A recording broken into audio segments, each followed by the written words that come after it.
ఈ పూట కొన్ని ప్రాముఖ్యమైన విషయాలు మీ ముందు పెట్టాలని ఆశపడుతున్నాను. ఈ సంవత్సరం అంతట్లో మనం ఎలా బ్రతికేమో మనకు తెలియదు, కానీ వచ్చే సంవత్సరం మనం కొంచెం జాగ్రత్తగా ఒక ప్రత్యేకమైన తీర్మానం తీసుకొని బ్రతకాలని కొన్ని విషయాలు మీ ముందు పెట్టాలని ఆశపడుతున్నాను. ఒక వాక్యం చదివి చిన్న ప్రార్థన చేద్దాం. యాకోబు పత్రిక 1వ అధ్యాయం 17వ వచనం.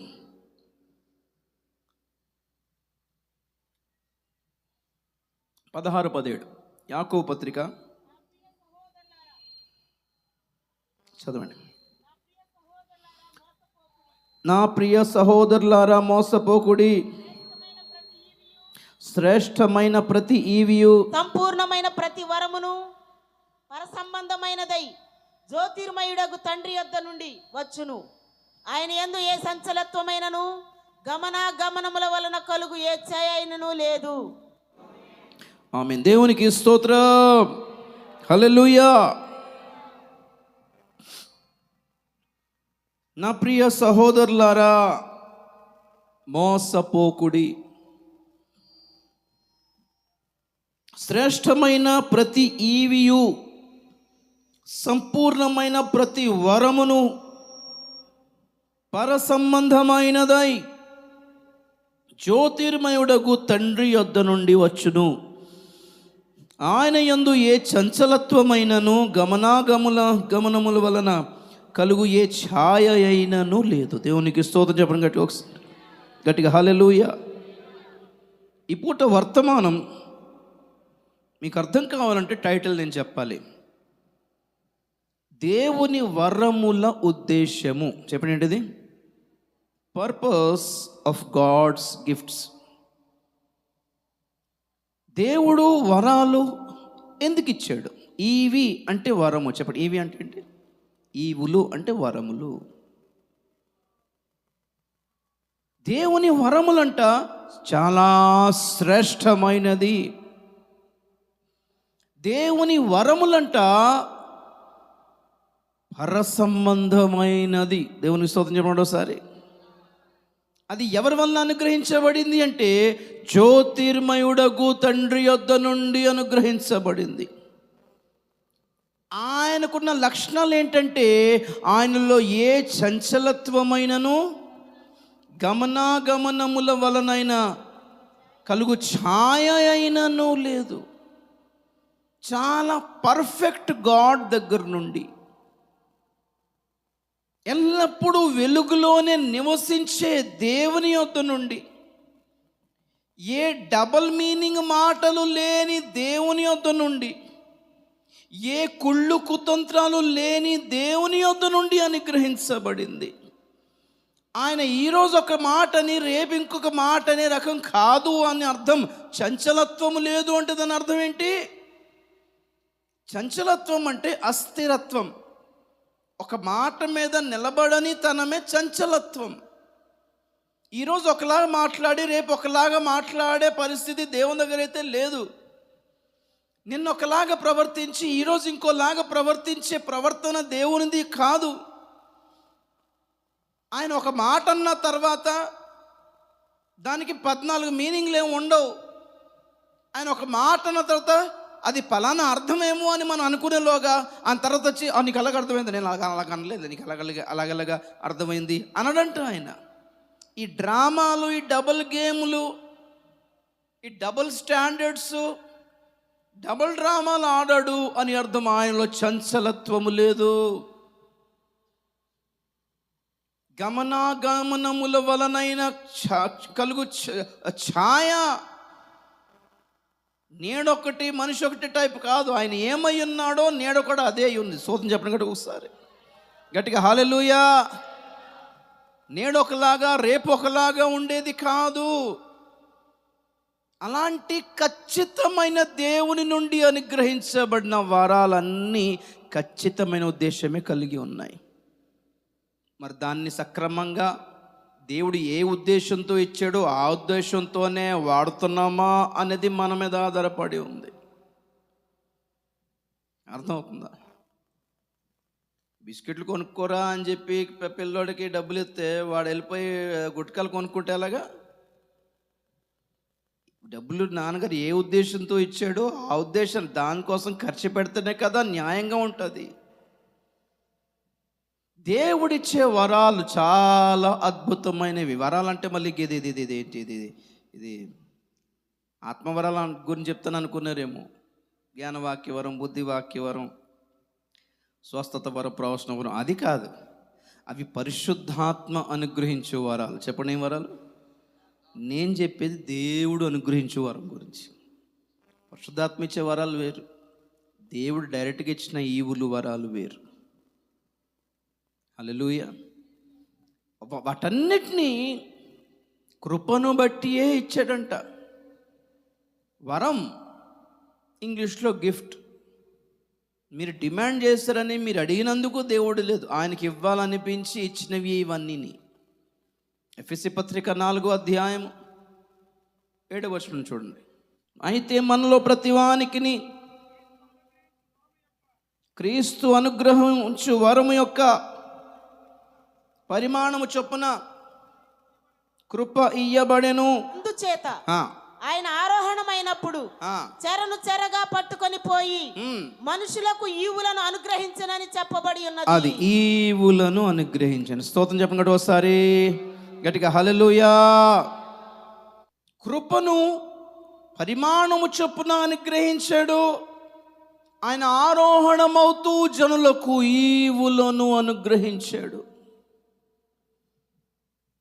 ప్రభు అనుగ్రహించే వరాల యొక్క ఉద్దేశం ఏంటో మీ ముందు పెడతాను.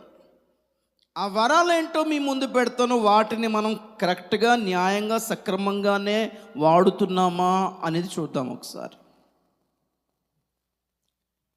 యాకోబు భక్తుడు చెప్తున్న మాట ఏంటంటే, శ్రేష్టమైన ప్రతి ఈవియు,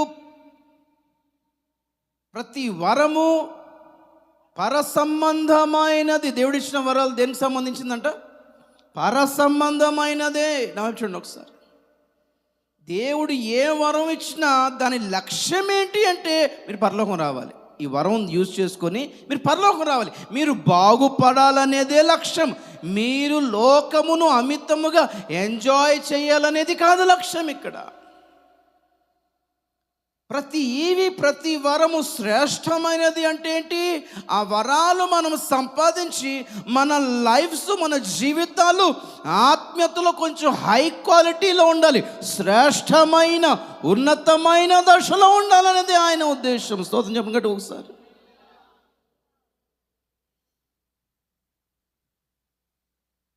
కాబట్టి దేవుని వరాలతో లోక సంబంధమైన జీవితమును ఆస్వాదించటానికి, లోకమును ఆస్వాదించటానికి దేవుడు అనుగ్రహించడని ఎవరైనా మీతో చెబితే యాకోబు అంటున్నాడు, మోసపోకండి. దేవుని వరాలతో డ్రామాలు ఆడకండి.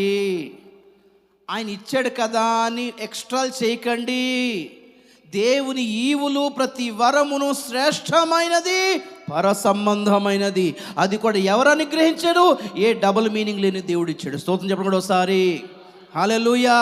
ఏ నాటకాలు ఆడని దేవుడు ఇచ్చాడు, పక్షపాతము లేని దేవుడు అనుగ్రహించాడు, అబద్ధమాడ జాలని దేవుడు ఇచ్చాడు. ఆయనలో చంచలత్వము లేదు, ఆయన మారిపోయేటోడు కాదు. అయ్యో సారీ అట్లనా అనేటోడు కాదు ఆయన.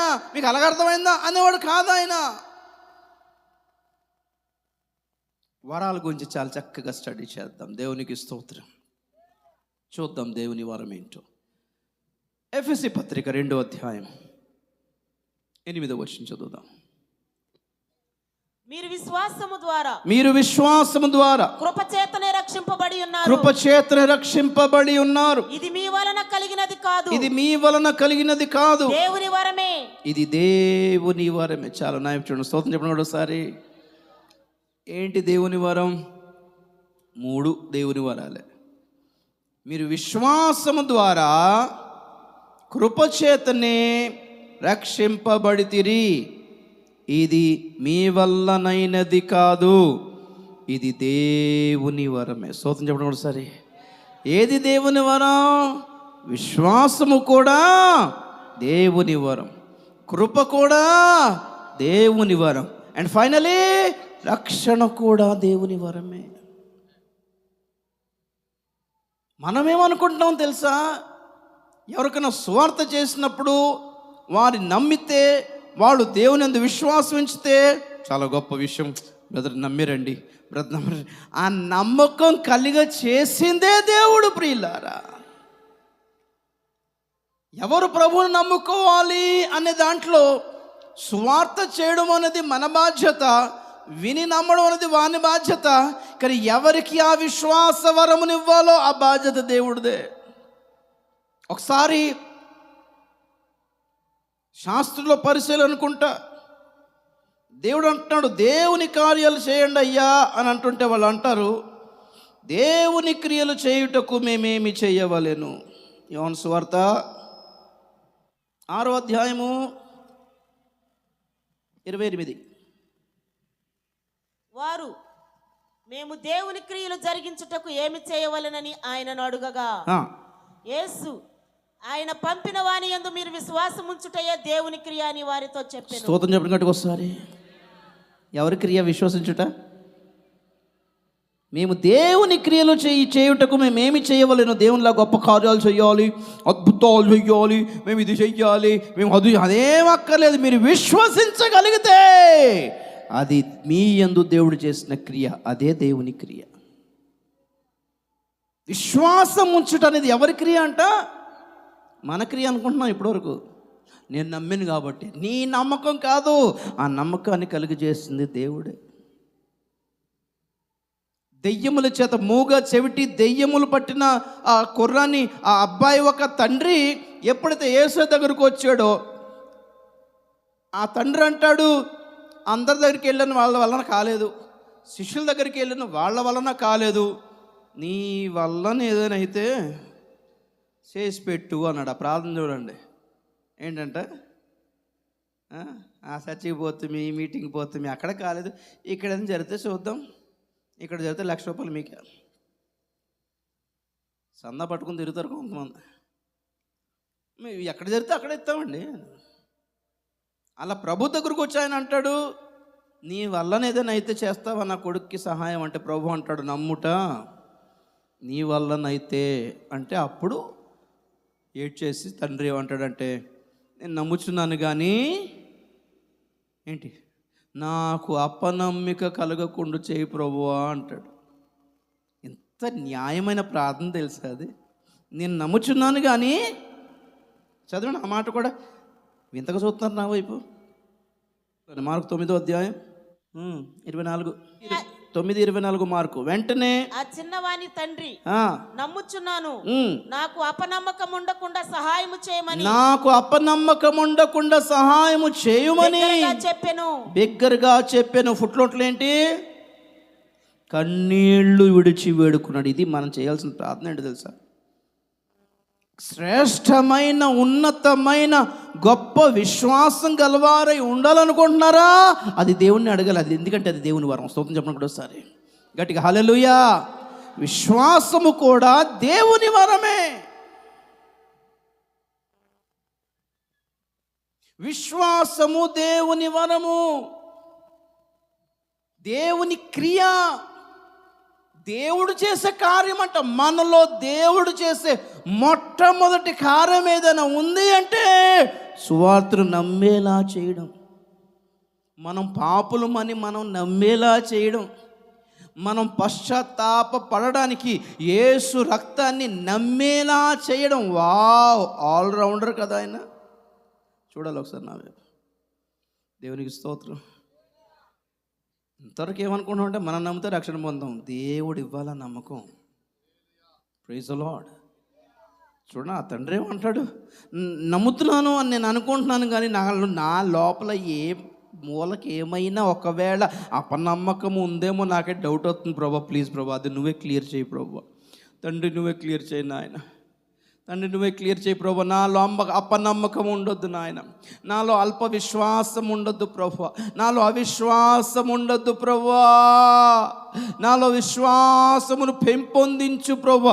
ఎంత న్యాయమైన ప్రార్థన తెలుసా? శిష్యులు ఒకసారి అడుగుతారు, మా విశ్వాసమును అభివృద్ధి పరచు తండ్రి అని అడుగుతారు. వా, ఆస్తులు పెరగాలని కాదు మీరు చేయాల్సిన ప్రార్థన, సైజు వయసు హైట్ పెరగాలని కాదు చేయాల్సిన ప్రార్థన, ఇళ్ళు స్లాబ్ మీద స్లాబ్ వేసుకుంటూ పెరగాలని కాదు చేయాల్సిన ప్రార్థన. ప్రార్థన ఏమైనా చేయాలంటే ప్రభువా నాలో శ్రేష్టమైన విశ్వాసం దయచేయండి అని ప్రార్థన చేయాలి. స్తోత్రం చెప్పండి ఒకసారి. సో విశ్వాసం అనేది దేవుని వరం. ఇప్పుడు అది తెలుసుకున్నాం. దేవుని క్రియ, విశ్వసించుటయే దేవుని క్రియ.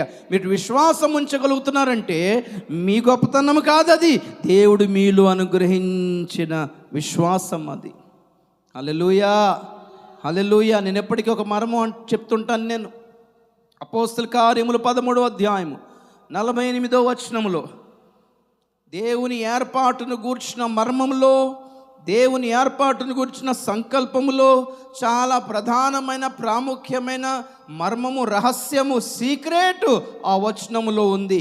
అపోస్తల కార్యములు 13:48. అన్యజనులు ఆ మాట విని, అన్యజనులు ఆ మాట విని సంతోషించి దేవుని వాక్యమును మహిమపరచిరి, దేవుని వాక్యమును మహిమపరచిరి. మరియు నిత్య జీవమునకు నిర్ణయింపబడిన వారందరూ, నిత్య జీవమునకు నిర్ణయింపబడిన వారందరూ విశ్వసించిరి. స్తోత్రం చెప్పండి ఒకసారి. నిత్య జీవం దగ్గర నిత్య జీవమునకు నిర్ణయింపబడిన వారందరూ. అది వారందరూ అనే మాట కావాలి నాకు. వారు కాదు, వారందరూ. నా చూడండి, అందరూ అన్నది అక్కడ. ఎవరందరూ? అక్కడ ఉన్న వాళ్ళందరా? అది దేవుడు నిర్ణయించుకున్న వాళ్ళందరూ. చూడాలి ఒకసారి నా వైపు. అంతటా అందరూ మారు మనసు పొందవలనని ఆయన కనిపెట్టుచున్నాడు. అంటే అందరంటే ఎవరు? ప్రపంచంలో ఉన్న వాళ్ళందరా? నిర్ణయంలో ఉన్న వాళ్ళందరండి. స్తోత్రం చెప్పండి గట్టిగా ఒకసారి. ఇశ్రాయేల్ జనులందరూ రక్షించబడుదురు. అందరంటే ఎవరు? నిర్ణయించబడిన వాళ్ళే. అందరూ అనగానే లోకంలో ఉన్నవారు అందరూ అనుకొని ప్రయాసపడే వాళ్ళు ఉన్నారని చెప్తున్నాను నేను. నిత్య జీవమునకు నిర్ణయింపబడిన వారందరూ ఏం చేశారంట? విశ్వసించారు. ఇప్పుడు చెప్పండి, వెనకాల దేవుడు ఉన్నాడా? వీళ్ళేనా మెయిన్? నమ్మినోళ్ళదేనా ప్లస్ పాయింటా, లేకపోతే వెనకాల వాళ్ళలో దేవుడు నిర్ణయించుకున్న వాళ్ళకి ఆ విశ్వాస వరమును ఇచ్చింది ఎవరు? దేవుడే. మన ప్రార్థన ఏంటంటే, ప్రభువా ఈ మాట ఈ సువార్తను నమ్మే విశ్వాసం వారికి దయచేయి. అందుకే మేము ఎందుకు ప్రార్థన చేస్తాం తెలుసా? విశ్వసించుట మీ పనైనా అది దేవుడే ఇవ్వాలనేదే మన ప్రార్థన. స్తోత్రం చెప్పండి ఒకసారి. సరే, ఇప్పుడు పాయింట్ ఏంటంటే, ఎందుకు ఈ విశ్వాసం ఇచ్చాడు? ఎందుకు ఇచ్చాడు ఈ విశ్వాసము? విశ్వాస వరం యొక్క ఉద్దేశము మీరు 1 పేతురు 1వ అధ్యాయం 13వ వచనంలో చూస్తారు. ఎందుకంటే విశ్వాసం అనుగ్రహించాడు.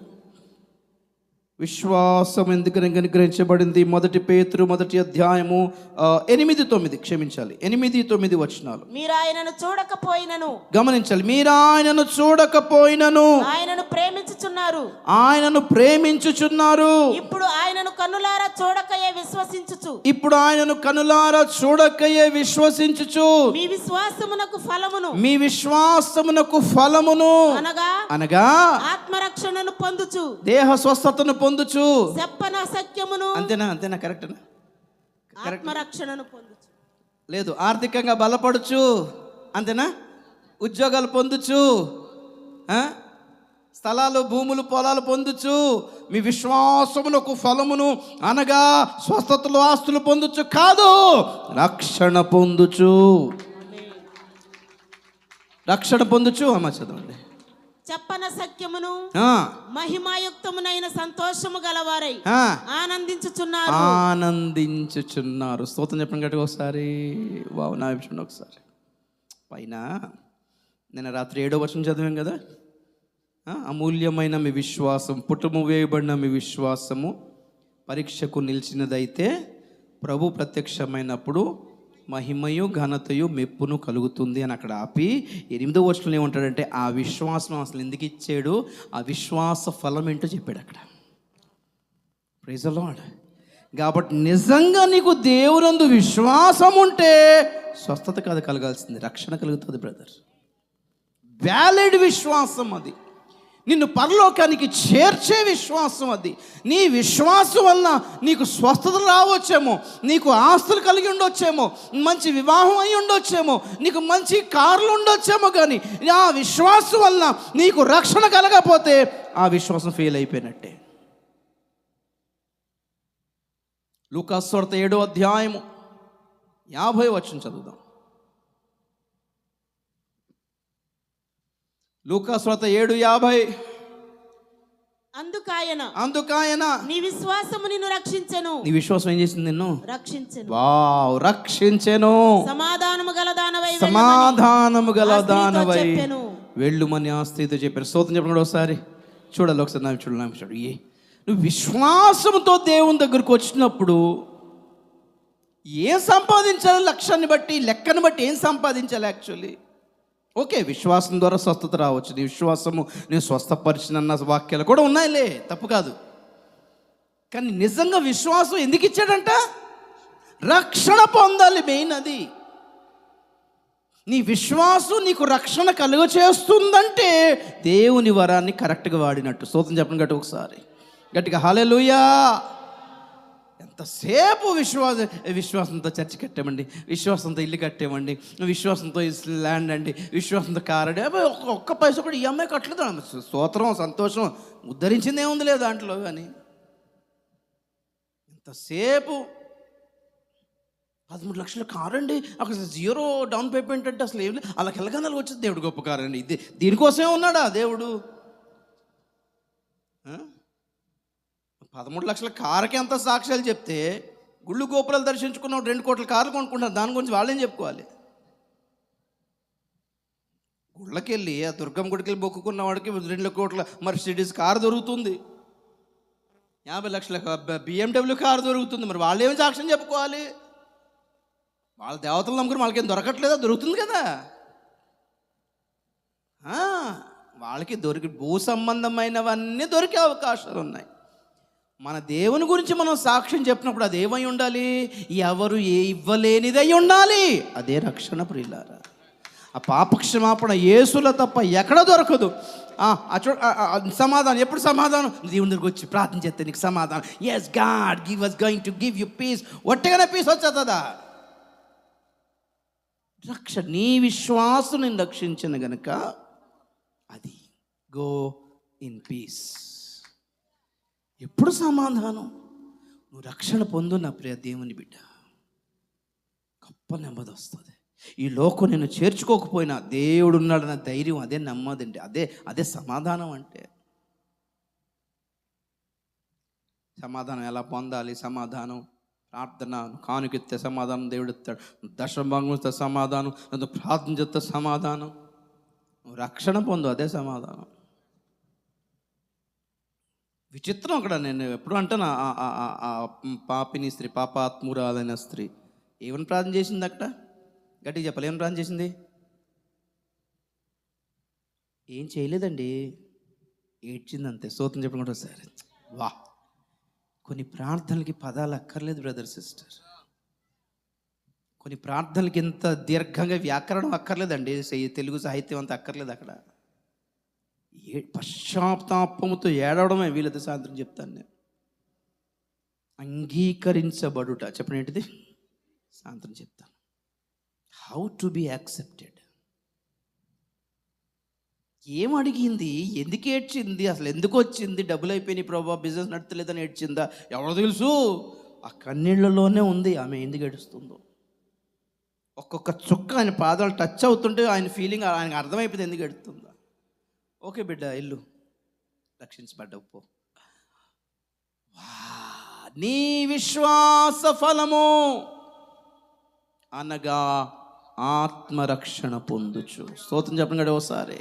పొందారా? మరి పొందితేనే యేసునందు నీకున్న విశ్వాసం వ్యాలిడ్ అయినట్టు, చెల్లుబాటు అయినట్టు. అక్కడ గమనించండి, మీరు ఆయనను చూడకపోయినను నమ్ముచున్నారు. నమ్మకం, విశ్వాసం యొక్క ఇక్కడ గొప్పతనం ఏంటి? మీరు ఆయనను చూడకపోయినను. ఈ రోజుల్లో ప్రసంగాల్లో సైన్స్ బైబిల్ సైన్స్ సైంటిఫిక్ పరంగా బైబిల్ని ప్రూవ్ చేయడం, ఫిలాసఫీ పరంగా బైబిల్ని ప్రూవ్ చేయడం, ఆర్కియాలజీ పరంగా, జియోగ్రఫీ పరంగా, మరి అక్కడక్కడ ఇస్రాయల్ దేశం గురించి బైబిల్ ఉంది కాబట్టి బైబిల్ నిజమే, అక్కడక్కడ మమ్మల్ని ఇది సైంటిఫిక్గా ఇది ఇలాగుంది కాబట్టి బైబిల్ ఇది రాయబడింది కాబట్టి నువ్వు బైబిల్ నిరూపించడానికి వీళ్ళందరూ ఎవరండి?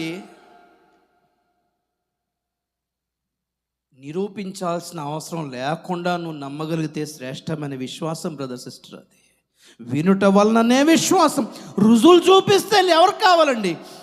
నన్ను చూచి నమ్మిన వానికంటే అంటే ఏం చూడడం? రుజువులు చూడడం అండి. రుజువులు చూచి నమ్మిన వానికంటే ఏ రుజువులు లేకుండా నమ్మగలిగితే నీ విశ్వాసం ధన్యమైన విశ్వాసం, శ్రేష్టమైన విశ్వాసం. అది నమ్మాలంతే. అద్భుతాలు చూస్తే నమ్ముతాం, ఇది కార్యాలు జరిగితే నమ్ముతాం, ఇది ఏదైతే నమ్ముతాం, అదైతే నమ్ముతాం. మంచిది. అలా కార్యాలు జరిగి ఓకే క్యాన్సర్ బాగా అయితే ప్రభుని నమ్ముకుంటాం అంటే క్యాన్సర్ బాగా నమ్ముకున్న వాళ్ళు ఉన్నారు, ఓకే స్తోత్రం, తప్పు లేదు. పిల్లలు పుడితే నమ్ముతామండి, పిల్లలు పుట్టిన తర్వాత అమ్మో దేవుడు గొప్ప కాదు, వా నిజంగా ఏ గొప్ప దేవుడే అని నమ్మిన వాళ్ళు స్తోత్రం, తప్పు కాదు. పిల్లలు పుడితే నమ్ముతాం, పాస్ అయితే నమ్ముతాం, పెళ్ళి అయితే నమ్ముతాం, ఉద్యోగాలు వస్తే నమ్ముతాం అనుకున్న వాళ్ళు ఉన్నారు. దేవునికి కండిషన్ పెట్టారు, ఆ కండిషన్ దేవుడు ఓకే అన్న తర్వాత వీళ్ళు నమ్ముకున్నారు, దేవుని ఉద్ధరించినట్టు. మరి మాట ఇచ్చాం కాబట్టి మరి మొత్తం చర్చకొత్తం వచ్చి మంచిది. కానీ బైబిల్ ఏమంటుందంటే ఆ విశ్వాసము కంటే చూడకండి నమ్మడమే నిజమైన విశ్వాసం బ్రదర్ సిస్టర్. వినుట వలన సేవకుడు వచ్చి చెప్పినప్పుడు వినాలంతే. వినుట వలన విశ్వాసం. రెండవ దినవృత్తాంతముల గ్రంథం 20వ అధ్యాయం 20వ వచనం చదవండి. ఎవరు నమ్మాలి? ఎవరి యందు విశ్వాసం ఉంచాలి? అంతట వారు ఉదయముననే లేచి తెకోవారణ్యమునకు పోయిరి. వారు పోవుచుండగా యెహోషాపాతు నిలబడి, యూదావారులారా, యెరూషలేము కాపరస్తులారా, నా మాట వినుడి. మీ దేవుడైన యెహోవాను నమ్ముకొనుడి, అప్పుడు మీరు స్థిరపరచబడుదురు. ఆయన ప్రవక్తలను నమ్ముకొనుడి, అప్పుడు మీరు కృతార్థులగుదురు అంటే సక్సెస్ అవుతారు అని అర్థం. స్తోత్రం చెప్పండి గట్టి ఒకసారి గట్టిగా. ఎవరు నమ్మాలి? మీ దేవుడైన యెహోవాను నమ్ముకొనుడి, అప్పుడు మీరు స్థిరపరచబడతారు. ఆయన పంపిన ప్రవక్తలు చెప్పిన మాటలను నమ్మండి, అప్పుడు మీరు అభివృద్ధి పొందుతారు, వర్ధిల్లుతారు. కృతార్థులగుదురు అంటే మీరు చేసే ప్రతి ప్రయత్నంలో సక్సెస్ లభిస్తుంది అని అర్థం, వైఫల్యం ఉండదు అని అర్థం. ఎవరు నమ్మాలి? దేవుని నమ్మాలి, దేవుడు పంపిన ప్రవక్తలు నమ్మాలి. స్తోత్రం చెప్పడం గట్టి ఒకసారి గట్టిగా. హల్లెలూయా, హల్లెలూయా. కాబట్టి స్వస్థత కలిగి చేసే విశ్వాసం కాదు, ఆస్తులు కలిగి చేసే విశ్వాసం కాదు. దేవుడు ఇస్తాడు, ఇవ్వడు అనట్లేదు, నన్ను తప్పు పట్టకండి, మీరు తప్పుగా అర్థం చేసుకోకండి.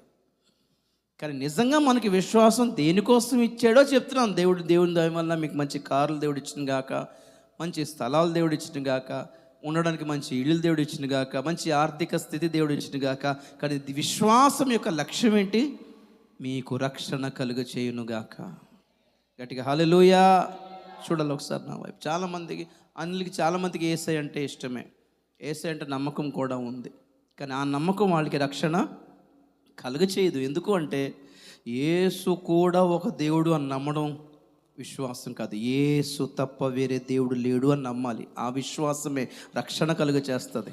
ఎంతమంది రాజకీయ నాయకులకి ఈ సాక్ష్యం ఉంది, ఎంతమంది సినిమా హీరోయిన్లకి ఈ సాక్ష్యం ఉంది. యేసు తప్ప వేరే దేవుడు లేడు అనగలరా? అనగలిగితే ఆ విశ్వాసం వాళ్ళకి రక్షణ కలుగ చేసేస్తుంది. ఆ విశ్వాసం వారికి పాపక్షమాపణ కలుగ చేసేస్తుంది. ఆ విశ్వాసము వాళ్ళ పరలోకపు ద్వారం దగ్గర నిలబడగా ఆ ద్వారాలు తెరిచేస్తుంది వాళ్ళ కోసం. అందరు దేవతల్లో దేవుడు యేసు ప్రభు కూడా ఒక దేవుడే. మేము మీలా కాదండి, మేము అందరం నమ్ముతామండి, మేము ఎవరిని తీసి పాడేయమండి, మేము ఎవరిని కాదనమండి, మేము అందరి కల్చర్ని ఒప్పుకుంటామండి, అన్ని రిలీజియన్ని ఒప్పుకుంటామండి, అన్ని దేవుళ్ళు ఒకటేనండి, అన్ని సర్వమత సమ్మేళనం అని ప్రయత్నం చేస్తారు. క్రైస్తవులు కూడా, సేవకులు కూడా చాలామంది అందరూ కలిపేద్దాం. అది రక్షణ కాదు. హలో, నువ్వు కాళ్ళు పట్టుకుని బతిమాలతో వచ్చే రక్షణ కాదు అది. అన్న మా చర్చికి రండి అన్న రండి ఒకసారి రోజు వెళ్ళండి అన్న చర్చికి రాగానే ఓహో ఈరోజు ఒక గొప్పోడు మా చర్చికి వచ్చాడు. అదేంటి రావడం అది? మన చర్చికి వచ్చి మన దేవుడి గురించి చెప్తారు, గుడికి వెళ్ళిపోయి వాళ్ళ దేవతల గురించి చెప్తారు, దర్గాకి వెళ్ళిపోయి వాళ్ళ గురించి చెప్పగలరు. వాళ్ళకి రాజకీయ నాయకుల పని అది. దాన్ని చూసి మీరు మురిసిపోవడం నాకు అర్థం కాదు. అదో పెద్ద ఇష్యూ ఆ మధ్య. బాలసుబ్రహ్మణ్యం చచ్చిపోతే పరలోకం వెళ్తాడా నరకానికి వెళ్తాడా? ఆ కర్ణాటక హీరో పునీత్ రాజ్ కుమార్ పరలోకం వెళ్తాడా నరకం? ఈ గొడవ నీకెందుకు? నువ్వు వెళ్తావులే చూసుకో ఒకసారి. దేవుని పాటలు పాడాడు కదా, దేవుని పాటలు పాడాడని దేవుడి గురించి 4 మంచి మాటలు చెప్పాడని నబుకద్నెజర్ పరలోకంకి వెళ్తాడా? రాజైన అహష్వేరోషు పరలోకంకి వెళ్తాడు? మీరు చెప్పండి ఒకసారి, మీరు చెప్పండి. నేను చెప్పిన అర్థమైంది మీకు? ఫరో గురించి యోసేపు గురించి, యోసేపు దేవుని గురించి ఫరో గొప్ప మాటలు చెప్పాడు, చాలా సంతోషించాడు. అలాగని ఫరో పరలోకానికి వెళ్తాడా? వెళ్ళడు. రాజైన అహష్వేరోషు ఎస్తేర్ని బట్టి మొర్దెకైని బట్టి సంతోషించి యూదుల మతమును ప్రకటించాడు అక్కడ. ఆ రోజులో చాలామంది పర్షియా దేశస్తులు యూదుల మతమును అవలంబించిరి. కానీ వాళ్ళు కానీ అహష్వేరోషు కానీ పరలోకం అయితే వెళ్ళరు. సేమ్ నబుకద్నెజరు, షద్రక్ మేషక్ అబేద్నెగోలు మరి అగ్నిగుండంలోంచి బయటపడడం చూసి షాక్ అయిపోయి, దెబ్బకు షాక్ అయిపోయి యెహోవాయే దేవుడు అన్నాడు. షద్రక్ మేషక్ అబేద్నెగోల దేవుడే దేవుడు, ఆయన తప్ప ఎవరిని పూజించడానికి వీల్లేదని ఒక ఒక ఒక ఒక ఒక ఒక ఏమంటారు రాజకీయ మతముగా ప్రకటించాడు యూదా మతాన్ని ఆ రోజున. చూడ్డానికి మనం మురిసిపోతాం, మన దేశం కూడా ఇట్లా అవ్వాలనుకుంటాం, కానీ అవన్నీ మారమనసు పొందిన కథలేం కావు అవి. దాంతో రక్షణ రాదు బ్రదర్. ఒక్కడే దేవుడిని నమ్మితేనే రక్షణ. ఈ మాట అందరూ ఒకటే, అన్ని దేవుళ్ళు ఒకటేనండి, ధర్మశాస్త్రం అయితే ఏంటి, బైబిల్ అయితే ఏంటి, యూదులారా యెహోవా అయిన యేసైనా ఒకటే యూదులారా అని యేసే చెప్పలేకపోయాడా? అక్కడ శిష్యులకు అది చేత కాలేదా యూదుల్ని కలుపుకోవడం? యేసు తప్ప వేరే దేవుడు లేడు అన్నందుకు కాదా వాళ్ళకి మనల్ని చంపేశారు, పీకలు తగ్గొట్టేశారు వాళ్ళది. అన్ని మతాలు ఒకటే, ఏ మతం చెడ్డ చెప్తుంది, ఏ మతం తప్పు చెప్తుంది, సమాధానంగా నీతిగా ఉండమనే కదా మతాలు చెప్తున్నాయి. అయ్యా అంతా ఒకటే, అన్ని దేవతలు యేసుని ప్రభుని చూసుకోండి మీరు ఒకసారి అని నేర్పిస్తున్నారండి. సేమ్ అబద్ధ క్రీస్తు మతం, రాబోతున్న మతం అదే. చెప్పాను కదా, రాత్రి చెప్పాను నేను, చర్చిలు అన్నీ కమ్యూనిటీ హాల్స్గా మారుతాయి. అప్పుడు ఆ కమ్యూనిటీ హాల్లో ఒక అన్యుడు ప్రవేశిస్తే అక్కడున్న ఫోటోలన్నీ దేవతల రూపంలో వచ్చేస్తాయి. డిజిటల్ కదా అంతా. చిప్ని బట్టి ఆ స్కానర్ ఉంటుంది అనమాట. ఆ స్కానర్ కింద నుంచి మనం వెళ్ళగానే ఈ స్కానర్ సిగ్నల్ ఇస్తుంది, ఒక అన్యుడు ఒక హిందువుడు ప్రవేశించడాన్ని. కానీ అక్కడ విగ్రహాలు అవన్నీ రోబోట్లు, అవన్నీ డిజిటల్, అంతా డిజిటల్ స్క్రీన్స్కి అలవాటు పడుతున్నారా లేదా? వెంటనే అందులో ఒక దేవతలు ప్రత్యక్షమైపోయి శ్లోకాలు చదవడం మొదలు పెడుతుంది. ఇతనికి ఏమనిపిస్తుంది, వావ్ పరలోకంలో అది గుడిలో అడుగు పెట్టారు అనిపిస్తుంది. అతను వెళ్ళిపోయి ఇంకొకటి వచ్చాడు అనుకోండి, అందులో ఖురాన్లోని సూత్రాలన్నీ వినబడతాయి. అది క్రైస్తవుడు వచ్చాడు అనుకోండి, యేసు ప్రభు మాట్లాడడం బొమ్మలో వచ్చి చూసంటారా లేదు మీరు? ఏఐ టెక్నాలజీలో యేసు ప్రభు ఫోటోల్లో యేసు ప్రభువే స్వయంగా మాట్లాడుతున్న వాక్యాలు వినబడుతున్నాయి. నా ప్రియ కుమారుడా, నా ప్రియ కుమార్తె, భయపడకుడి, నేను నీకు తోడై ఉన్నాను. అప్పుడు మీకు ఏమనిపిస్తుంది అంటే, సేవకులేమో దేవుడు మాట్లాడుతున్నాడు వినండి అంటారు, కానీ ఇక్కడ డైరెక్ట్ దేవుడే మాట్లాడుతున్నాడు. సేవకులు ఉద్యోగాలు దెబ్బ ఖాళీ, ఇంక సేవకులు లేరు, ఇంకా నాకు అక్కర్లేదు అంటారు వాళ్ళు. విగ్రహము మాట్లాడునట్లును చదివరే లేదా ప్రకటన గ్రంథంలో? ప్రతిమ మాట్లాడునట్లును దానికి అధికారం ఇయ్యబడెను, దానికి నమస్కరింపని వానిని శిక్షించుటకు దానికి అధికారం ఇయ్యబడెను, జనులకు తినడానికి త్రాగడానికి ఇచ్చుటకును దానికి అధికారం ఇయ్యబడెను. విగ్రహాలకి, రోబోట్లకి, ఈ టెక్నాలజీకి అధికారం లభిస్తుంది ప్రియులారా. అవి మీ శరీరంలో అమర్చే చిప్తో కనెక్టెడ్ అయి ఉంటాయి.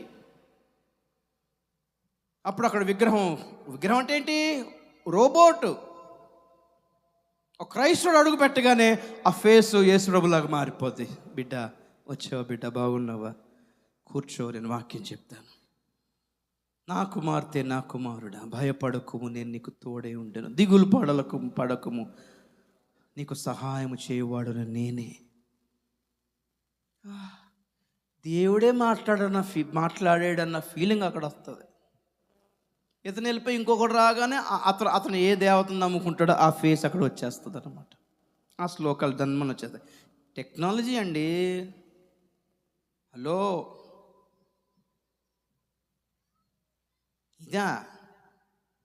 ఇది చేయలేకనే అపోస్తులు చంపబడ్డారా? ఇది చెప్పలేకనే ఆదిమ క్రైస్తవ సంఘం హింసించబడిందా? ఎందుకు చంపబడ్డారు వాళ్ళు? యేసు తప్ప వేరే దేవుడు లేడు అని చెప్పినందుకు కాదా? యేసు ఈ నామమునందే తప్ప ఆకాశము క్రింద ఇవ్వబడిన మరి ఏ నామములో రక్షణ కలగదని చెప్పినందుకు కాదా? స్తోత్రం చెప్పండి గట్టిగా ఒకసారి. లక్ష్యం కోల్పోతున్నారు. విశ్వాసం అనే వరం యొక్క లక్ష్యము రక్షణ. ఆ విశ్వాసం ఎలాంటిది అయి ఉండాలి? యేసే దేవుడై ఉన్నాడు అని నమ్మేదై ఉండాలి. స్తోత్రం చెప్పండి ఒకసారి గట్టిగా హల్లెలూయా. రెండోది, రక్షణ మనకు ఎందుకు అనుగ్రహించాడు? విశ్వాసం ద్వారా రక్షణ పొందే వండర్ఫుల్. రక్షణ ఎందుకు అనుగ్రహించాడు? Praise the Lord. మంచి మాట చూద్దాం. ప్రైజ్. లూకా సువార్త 1వ అధ్యాయము 74-75 వచనం. లూకా సువార్త 1:75-74. మీరు ఒక పని 68 నుంచి కనెక్టెడ్ అయిపోయింది కదా, అక్కడ నుంచి చదువు. ప్రభు అయిన ఇశ్రాయేలు దేవుడు స్తుతింపబడును గాక. ఆయన తన ప్రజలకు దర్శనమిచ్చి వారికి విమోచన కలుగజేసెను. తన సేవకుడైన దావీదు వంశమునందు మనకు రక్షణ శృంగమును, అనగా మన శత్రువుల నుండి మనలను ద్వేషించు వారందరి చేతి నుండి తప్పించి రక్షణ కలుగజేసెను. ఒకసారి ఆగండి. ఏంటంట రక్షణ అక్కడ? మన శత్రువుల నుండి మనల్ని ద్వేషించు వారందరి చేతి నుండి తప్పించి రక్షణ కలుగజేసారు. నెక్స్ట్ చదవండి. దీనిని గూర్చి ఆయన ఆది నుండి తన పరిశుద్ధ ప్రవక్తల నోట పలికించెను. ఆయన మన పితరులను కరుణించుటకును, తన పరిశుద్ధ నిబంధనను, అనగా మన తండ్రి అయిన అబ్రహాముతో తాను చేసిన ప్రమాణమును జ్ఞాపకము చేసుకొనుటకును, మనము శత్రువుల చేతి నుండి విడిపింపబడి మన జీవిత కాలమంతయు నిర్భయులమై ఆయన సన్నిధిని పరిశుద్ధముగాను నీతిగాను ఆయనను సేవింపను అనుగ్రహించుటకును ఈ రక్షణ కలుగజేసెను. ఈ రక్షణ కలుగజేసాను. చెప్పండి గట్టిగా ఒకసారి. అర్థం అవ్వకుండా కొట్టారని అర్థమైపోయింది. ఇది మనకు కావాల్సిన పాయింట్. అది అక్కడ ఆ చివరి 4 లైన్లు.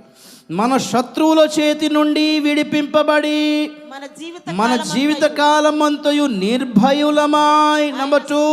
నంబర్ 3, ఆయన సన్నిధిని పరిశుద్ధముగాను. నంబర్ 4, నీతిగాను. నంబర్ 5, ఆయనను సేవించున్నట్లుగాను ఈ రక్షణ మనకు అనుగ్రహించాను. ఏది మరి? నంబర్ 1, రక్షణ అంటే ఏంటి? జనరల్గా కాపాడబడడం. ఏం పడడం? కాపాడబడడం. ఎవరి నుండి? శత్రువుల నుండి. ఎవరా శత్రువు? ఎవరా దుష్టుడు?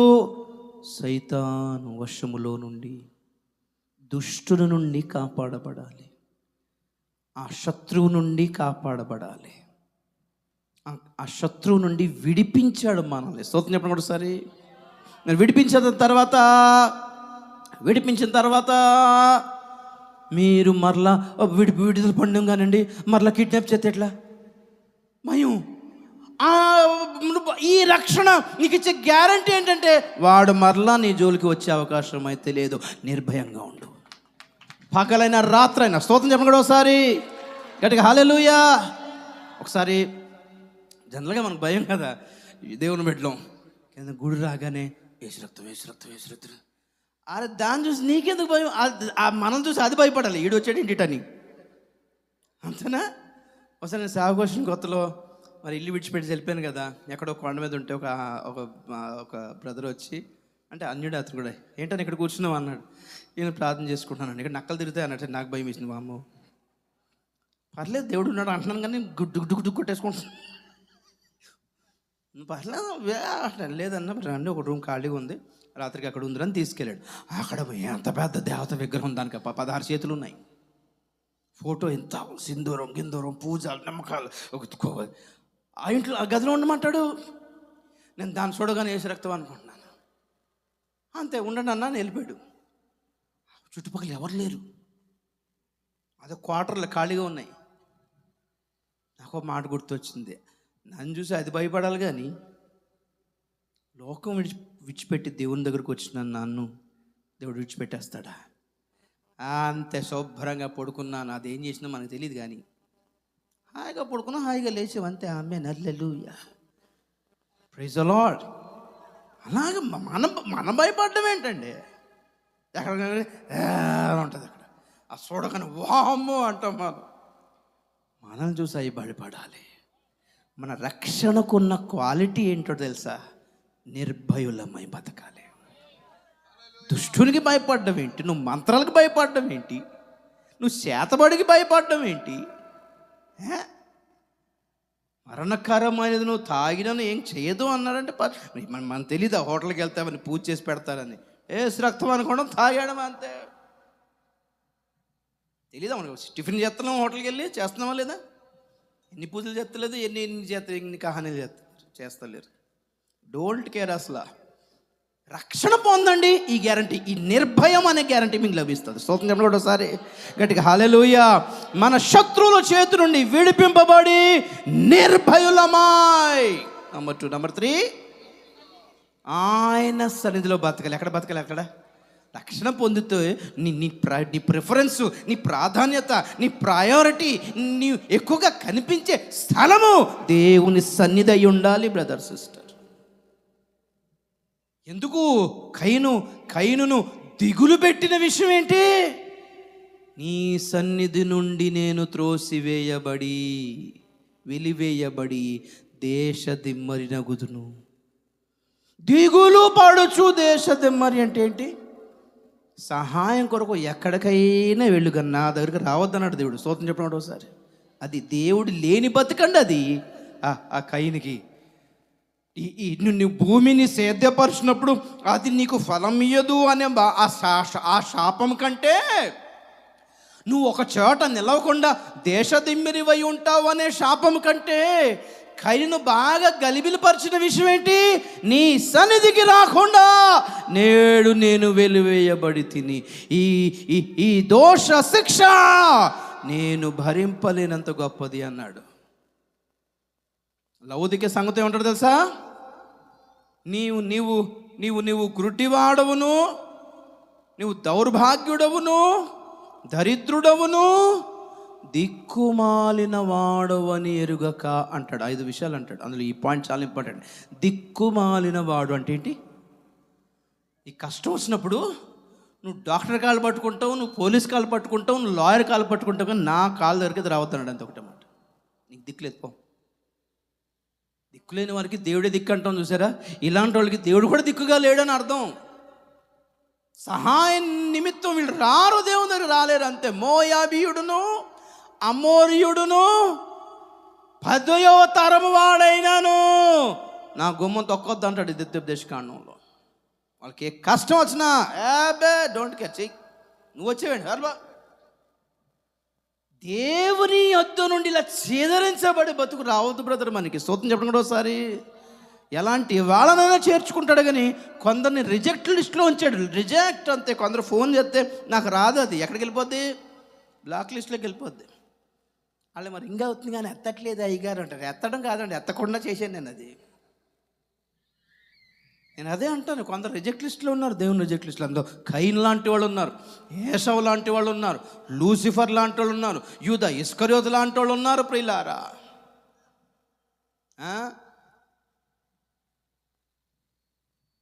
దేవుని సన్నిధి. స్తోత్రం చెప్పండి ఒకసారి. దావీదు పాపం చేసి పశ్చాత్తాపడిన తర్వాత ఏం కోరుకున్నాడు? రాజ్యమైనా తీసేయి ప్రభా, నాకు అక్కర్లేదు అని అడగలేదు కూడా. అది ప్రభు, నాకు ఈ కిరీటం అన్నా తీసేయి, ఈ రాజరికమైనా తీసేయి, నువ్వు ఏదైనా తీసే కానీ నీ పరిశుద్ధాత్మ నుండి నా నుండి తీసివేయకము, నీ సన్నిధిలో నుండి నన్ను త్రోసివేయకము. ఈ 2 మాత్రం చాలా ఖచ్చితంగా అడిగాడు. ఈ రెండు పోగొట్టుకొని ప్రపంచం అంతా సంపాదించి ఏం చేద్దాం అనుకుంటున్నారు మీరు? నేను అసలు ఒక్కటే ప్రార్థన, ఏదైనా చేయి ప్రభువా. నేను తప్పు చేస్తే 2 దెబ్బలైన కొట్టు కానీ ప్రభువా, నీ సన్నిధిలో ఉండి తీసేయకు ప్రభువా, నీ ఆత్మ నాలో నుండి తీసేయకు ప్రభువా. పరిశుద్ధాత్మ లేకపోతే మనం ఏ పాపం చేసినా సమర్థించుకుంటామే కానీ పశ్చాత్తాపడం. పాయింట్ అర్థమైందా?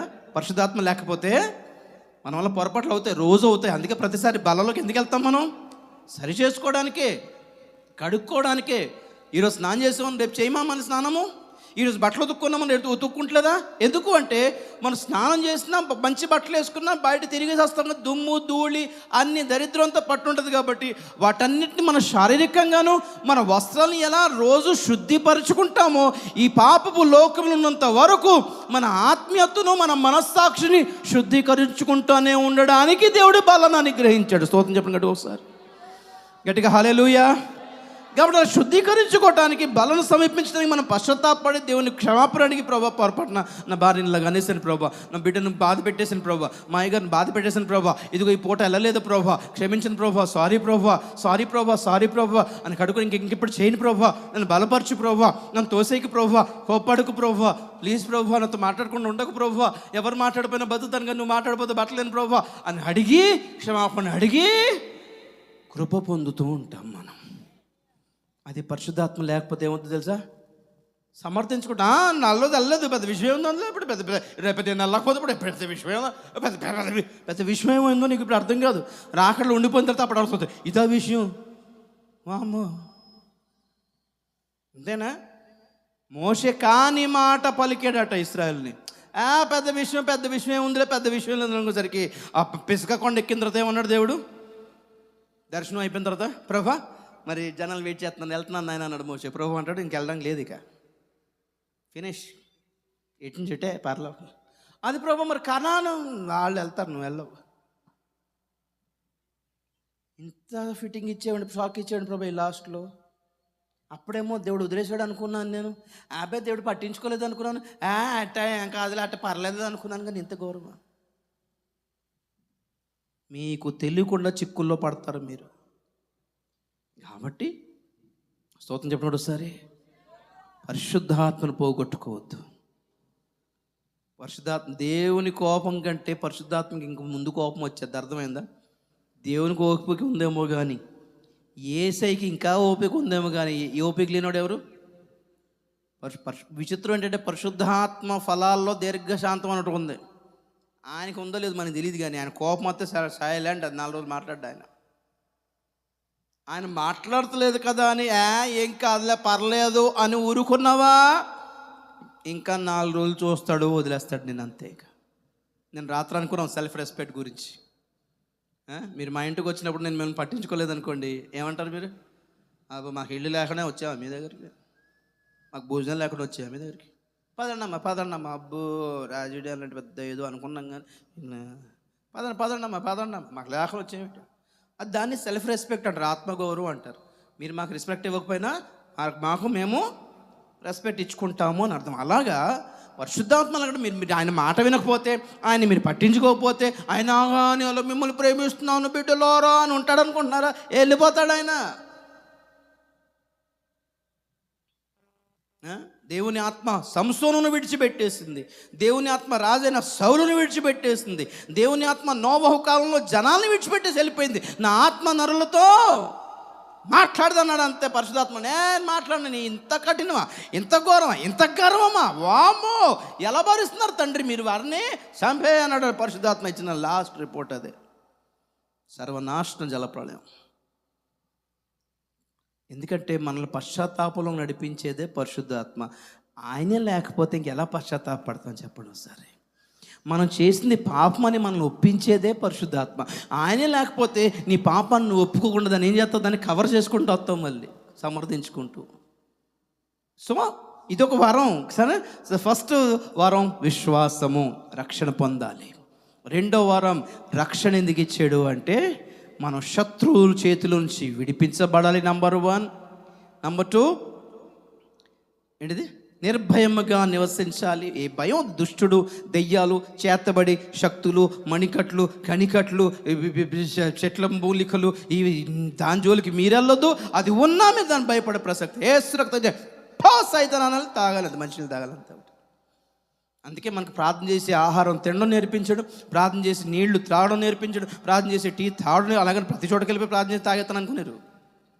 ప్రతి చోటకి వెళ్ళొద్దు అంతే. అనుకోకుండా తెలియకుండా ఒకవేళ మనం తాగకూడదు తినకూడదు అని తినొస్తామేమో అనే భయానికి మనం ప్రార్థన చేసుకుంటే మనకు ఆ ధైర్యం ఉంది. స్తోత్రం చెప్పండి ఒకసారి గట్టిగా హల్లెలూయా.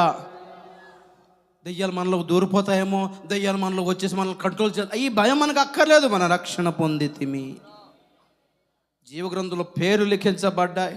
దుష్టుడు వచ్చి నీకు నరకమే నేను నరకమే అంటే భయపడే ప్రసక్తి లేదు. దేవుని బిడ్డను నేను అని గర్వపడొద్దు, సరి చేసుకుంటూ ఉండాలి. హల్లెలూయా. తర్వాత దేవుని సన్నిధిలో ఉండాలి. దేవుని సన్నిధిలో రీఛార్జ్ అయిపోతూ ఉండాలి. స్తోత్రం చెప్పకుండా వస్తాలి. దేవుని సన్నిధిలో అలా గడుపుతుంటే దేవుని స్వభావాలు వచ్చేస్తాయి మనలోకి. తర్వాత పరిశుద్ధముగాను బతకాలి, నీతిగా బతకాలి. అలాగా నిర్భయంగా బ్రతుకుతూ, రక్షణ నిర్భయంగా బ్రతుకుతూ, దేవుని సన్నిధిలో గడుపుతూ, పరిశుద్ధంగా బతుకుతూ, నీతిగా బతుకుతూ, లక్ష్యం ఏంటి? ఆయనను సేవించాలి. లక్ష్యం ఏంటి? దేవునిని సేవించాలి. స్తోత్రం చెప్పండి ఒకసారి. మోషే అంటున్నాడు, ఫరో మా జనులను పోనేమో, ఏం చేద్దాం అనుకుంటున్నాను బయటికి వెళ్ళి అన్నాడు ఆయన. మా దేవుని సేవించుటకు మమ్మల్ని పోనము. మీ దాస్యం చేసాం, అయిపోయింది నాయన, మీ కాళ్ళ దగ్గర పడున్నాం, సాల్లే బాబు, ఇక మా దేవుడి కాళ్ళ దగ్గరికి వెళ్ళవలసిన సమయం వచ్చేసింది, మేము ఆయనను సేవించాలి. స్తోత్రం చెప్పండి ఒకసారి. మీ బంగ్లాలు, మీ బిల్డింగ్లు, మీ విగ్రహాలు కట్టడం చాలా అయిపోయింది. 400 సంవత్సరాలు ఎట్టి చాకరీ మీకు చేసాము. మా దేవునికి మేము స్వచ్ఛందంగా పోయి సేవ చేయనట్లుగా మమ్మల్ని పోని. We want to serve our God. దేవుని సేవ చేయడానికి రక్షణ పొందామండి. దేవునికి స్తోత్రం చెప్పండి ఒకసారి. దేవునికి మహిమ వచ్చినట్లుగా, దేవునికి ఘనత వచ్చినట్లుగా, దేవుని రాజ్యం స్థాపింపబడినట్లుగా, దేవుని రాజ్యం వ్యాప్తి చెందినట్లుగా, దేవునికి గౌరవం వచ్చినట్లుగా, దేవుని పక్షంగా సాక్ష్యం చెప్పి దేవుని కొరకు జనులు సంపాదించిన సేవ అంటే ఏంటి?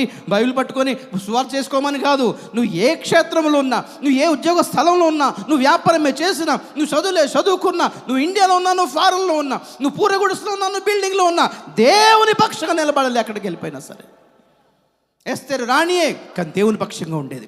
దానియేలు ఒక మంచి గవర్నరే కానీ దేవుని పక్షంగా ఉన్నాడు.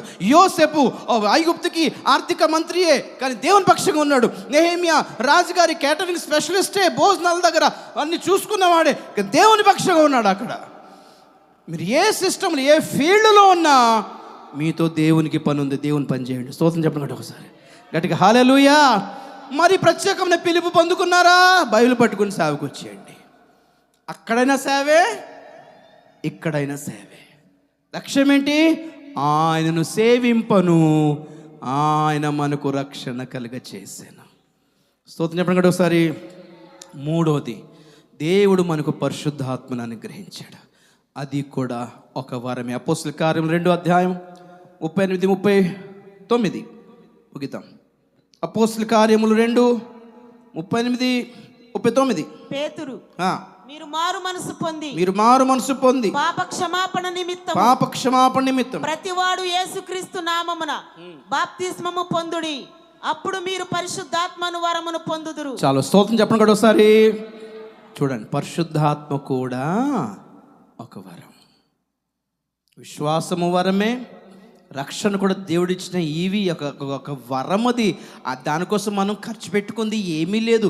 మనకు రక్షణ వచ్చినట్లు ఆయన పవిత్రమైన రక్తం ధారపోసాడు. అది మీరు కొనుక్కోవాలంటే మీ వల్ల నా వలన కాదు. ఎందుకంటే పవిత్రమైన రక్తం మీది కాదు, నాది కాదు, బయట ఎక్కడ దొరకదు మళ్ళీ. అందుకే చాలా విలువైన కాస్ట్లీ గిఫ్ట్ అది రక్షణ, సాల్వేషన్. ఓకే, మన క్రిస్మస్కి కొన్ని పోస్టులు చూశాను ఫేస్బుక్లో. ఎక్కడ చూసినా క్రిస్మస్ అంటే క్రిస్మస్ తాత. ఎవరికి తాత అండి ఆయన? ఎవరికి తాత? ఏం తాత? ఎవడా తాత? ఒరిస్సాలో పెద్ద పెద్ద చర్చిల్లో భారీ విగ్రహం పెట్టారు పాస్టర్ గారు. ఎవరిది? క్రిస్మస్ తాతది. అంటే ఎంత జాగ్రత్త. క్రిస్మస్ యొక్క లక్ష్యము యేసు నుండి జనాల్ని మళ్లింపచేసింది ఈ క్రిస్మస్ తాతే. అన్యులు కూడా క్రిస్మస్ ఫాదర్, శాంటా క్లాస్ అని రెడ్ డ్రెస్, రెడ్ టోపీ. ఎవడండి ఆయన? కొందరు తెలియక యెహోవా దేవుడు అయి ఉంటాడులే, యేసు ప్రభు తండ్రి అంటాడు అనుకుంటున్నారు. ఎవరు అతను? ఏంట క్రిస్మస్ తాత? అర్థం కాదు. ఆ చెట్టు ఏంటి, ఆ తాత ఏంటి, ఆ ఎర్ర టోపీ ఏంటి, ఎవరిదంతా? అన్ని పాట లేకపోతే సరే, లక్ష్యం మొత్తం ట్రాన్స్ఫర్ అయిపోయింది. ఈ క్రిస్మస్ అంటే క్రిస్మస్ తాత. ఆ జింగిల్ బెల్స్ పాట అవడానికి యేసు పేరే లేదు, యేసు పుట్టుక కూడా లేదు. ఆ జింగిల్ బెల్స్ పాటలు ఇవ్వడం విన్నారు లేదా? ప్రజలు మొత్తం డైవర్ట్ అయిపోతున్నారు, ఎక్కడికో మళ్ళింపబడుతున్నారు, దాళ్ళి మళ్ళింపబడుతున్నారు వీళ్ళందరూ. వేదనకరం అంటే స్తోత్రం చెప్పండి కూడా ఒకసారి. హల్లెలూయా. క్రిస్మస్లో చూస్తానమాట, ఈ క్రిస్మస్ తాత ఆ ఫోటోలు అన్నీ ఉన్నాయి. ఆ క్రిస్మస్ తాత ఏంటంటే పిల్లలకి గిఫ్ట్స్ తీసుకొస్తారు కదా, ఇంత మూట పట్టుకుని వస్తుంటే ఇంకో పక్కన యేసు ప్రభు సిలువ పట్టుకుని వస్తున్నాడు. ఆ క్రిస్మస్ తాత అంటాడు, నా దగ్గర చాలా గిఫ్ట్లు ఉన్నాయి, మీరేం తెస్తున్నారు అంటే ప్రభు అంటాడు, రక్షణ అనే గిఫ్ట్ తీసుకొస్తున్నాను. హల్లెలూయా. నువ్వు ఇచ్చే 100 గిఫ్ట్ల కంటే నేను ఇచ్చే ఒక గిఫ్ట్ చాలా నడేసయ్యా. స్తోత్రం చెప్పండి ఒకసారి. క్రిస్మస్ తాత ఇచ్చే గిఫ్ట్లు వద్దు, యేసయ్య ఇచ్చే గిఫ్ట్ కావాలి, రక్షణ. Praise the Lord. హల్లెలూయా. రక్షణ అనేది ఒక వరం. మూడోది పరిశుద్ధాత్మ వరం. ఎందుకని గ్రహించాడు పరిశుద్ధాత్మని? రోమపత్రిక 8:23. రోమపత్రిక ముందు యోహాను 16:8 చదవండి. 16:8 తర్వాత రోమా 8:23. ఆయన వచ్చి, పరిశుద్ధాత్ముడు వచ్చి పాపమును గూర్చియు, నీతిని గూర్చియు, తీర్పును గూర్చియు లోకమును ఒప్పుకొన చేయును. చాలు. నా చూడండి ఒకసారి, స్తోత్రం చెప్పండి ఒకసారి. చూడండి ఒకసారి, నా ఈ భూమి మీద మంచి చెడులను వివేచించడానికి మనకు పరిశుద్ధాత్మ కావాలి. హల్లెలూయా. ఇప్పుడు ఒక అబ్బాయి ఉంటాడు, రమేష్ అని ఒక అబ్బాయి ఉన్నాడు అనుకుందాం. దానికి అంటే తాగుబోతాడో, వాళ్ళు సినిమా తీసుకెళ్ళడానికి వస్తాడో, ఇంటికి మన ఫ్రెండ్, పాత ఫ్రెండ్ ఇంటికి వచ్చినప్పుడు పరిశుద్ధాత్ముడు అంటాడు, ఆడు వస్తున్నాడు, వాళ్ళతో వెళ్ళకు. ఎందుకు ఏంటని చెప్పరా, వాడితో కొంచెం జాగ్రత్త, దూరంగా మనసులో ఒక ఫీలింగ్ కలిగి చేస్తాడు పరిశుద్ధాత్మ. ఇప్పుడు రమేష్ అని వాడు వస్తాడు, వాడితో వెళ్ళకు అని బైబిల్లో ఉంటుందా? ప్రతిదీ బైబిల్లో కనదు. సిగరెట్ తాగొద్దని బైబిల్ అక్కడ ఉంది, సినిమాలు చూడొద్దని ఎక్కడ ఉంది, అన్నీ ఉండవు. అందుకే అక్కడ ఏం కావాలి మనకి? పరిశుద్ధాత్మ కావాలి. స్తోత్రం చెప్పండి ఒకసారి. మీరు ఎక్కడో ముంబయో బెంగళూరు ఏదో పని మీద వెళ్తారు, అక్కడ ఏదో డౌట్లో పడతారు, పలాంది చెయ్యాలా వద్దా అనిపిస్తుంది. ఎవడో ఏదో స్కీమ్ అంటాడు, సార్ మీరు జాయిన్ అవ్వండి, మీకు వెంటనే 10,000 వచ్చేది అదే అంటాడు. మీకు గలిబిలి, ఏం చేద్దాం, పాస్టర్ గారు ఫోన్ చేసి కనుక్కుందాం సలహా అంటే ఆయన స్విచ్ ఆఫ్ ఉంటుంది, లేదా నాట్ రీచబుల్ ఉంటుంది. ఎవరిని కనుక్కోవాలి తెలియనప్పుడు ఆ మూమెంట్లో మనకు సహాయం చేసేది ఎవరు? పరిశుద్ధాత్మ. సేవకుడైనా కొన్నిసార్లు అందుబాటులో ఉండడేమో కానీ పరిశుద్ధాత్మ అందుబాటులో ఉంటాడు. ఏ వ్యాపారాలు చేయాలి, ఏ వ్యాపారం చేయకూడదు, ఏ పెళ్లి సంబంధాలు పెట్టుకోవాలి, ఏ సంబంధాలు పెట్టుకోకూడదు, ఎవరింటికి వెళ్ళాలి, ఎవరింటికి వెళ్ళకూడదు, ఏది తినాలి, ఏది తినకూడదు, పాపమేంటో నీతేంటో మీకు బోధించేది పరిశుద్ధాత్ముడు. హల్లెలూయా. ప్రతిసారి దర్శనం ఏమో, నా క్రాయ్ గారు ఆ ప్రార్థన చేసి చెప్పండి ఈ పెళ్లి చేసుకోవాలా లేదా అంటే, నీకు తెలియదా పరిశుద్ధాత్మ లేడు నీకు?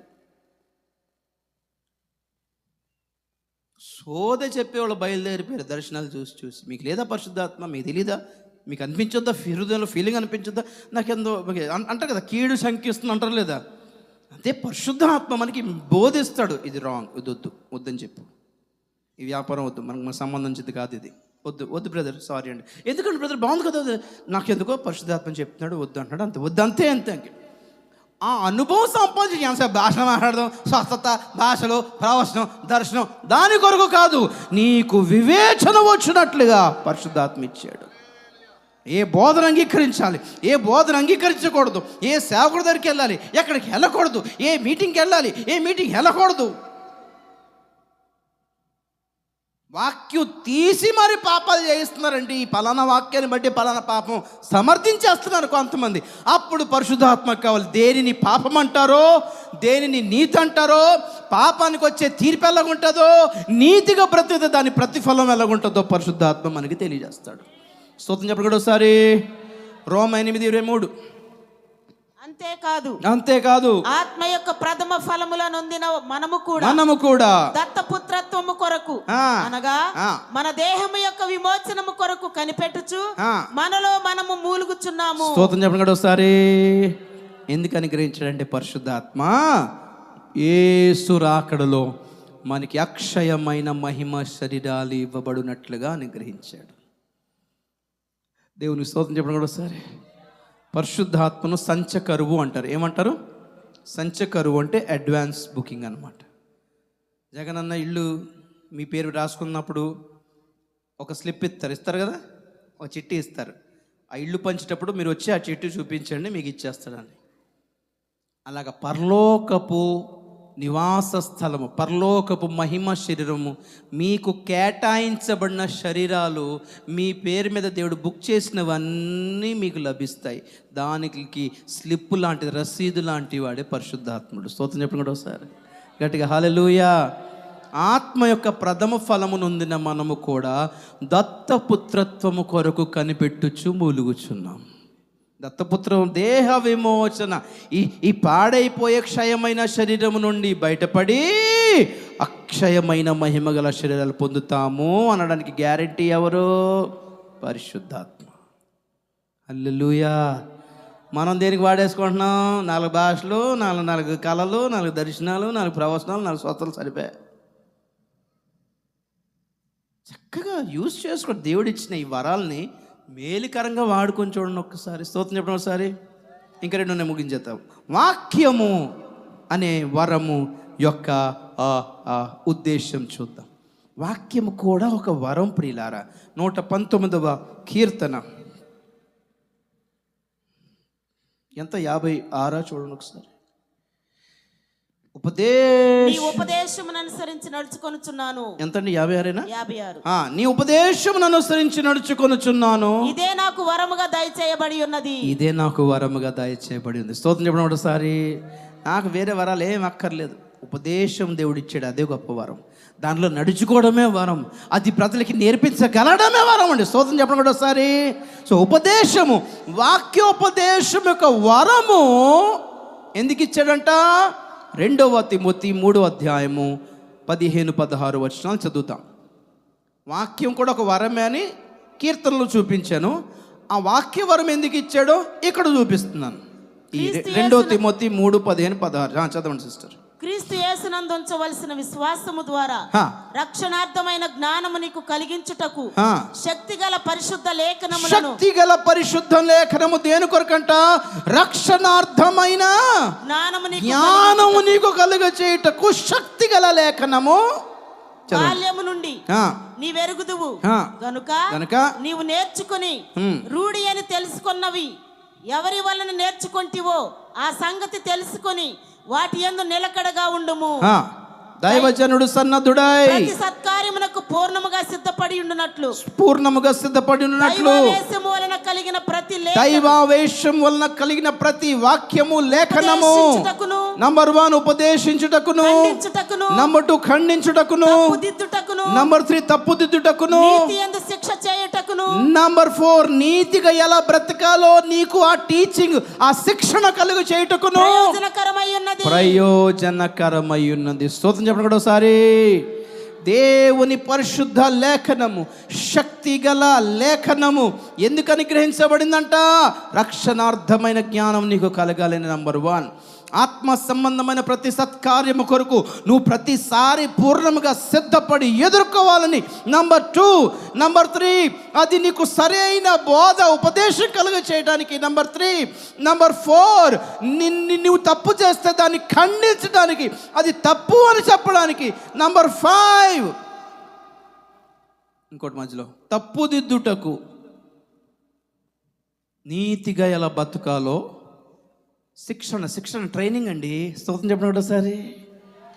దాని కొరకు వాక్యం ఇస్తే నువ్వు వాగ్దానం వాడేసుకుంటేవి, నువ్వు స్వస్థత కోసం వాడేసుకుంటేవి, నువ్వు ఆశీర్వాదాల కోసం వాడేసుకుంటేవి, నీకు డబ్బు వస్తుందనే వాచనాలు చూసుకుని వాడేత్తివి, నువ్వు బంగారం కోసం వాడేత్తివి. దీనికోసమా? దేవుడా, వాక్యాన్ని దుర్వినియోగం చేస్తున్నారు. విశ్వాసాన్ని దుర్వినియోగం చేస్తున్నారు.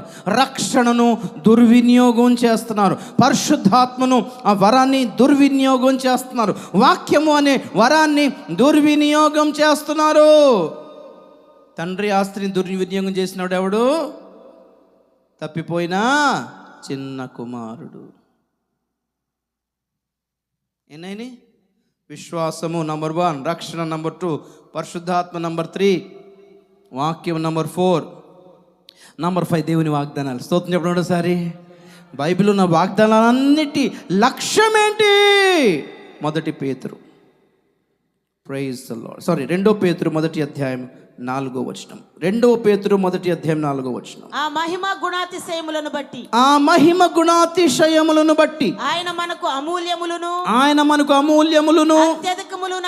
అత్యధికములునైన వాగ్దానములను అనుగ్రహించి ఉన్నాడు. దురాశను అనుసరించుట వలన, వినాలి, దురాశను అనుసరించుట వలన లోకమందున్న భ్రష్టత్వమును ఈ వాగ్దానముల మూలముగా మీరు తప్పించుకొని దేవుని స్వభావమునందు పాలివారగునట్లు వాటిని అనుగ్రహించండి. సభలు ఒకసారి.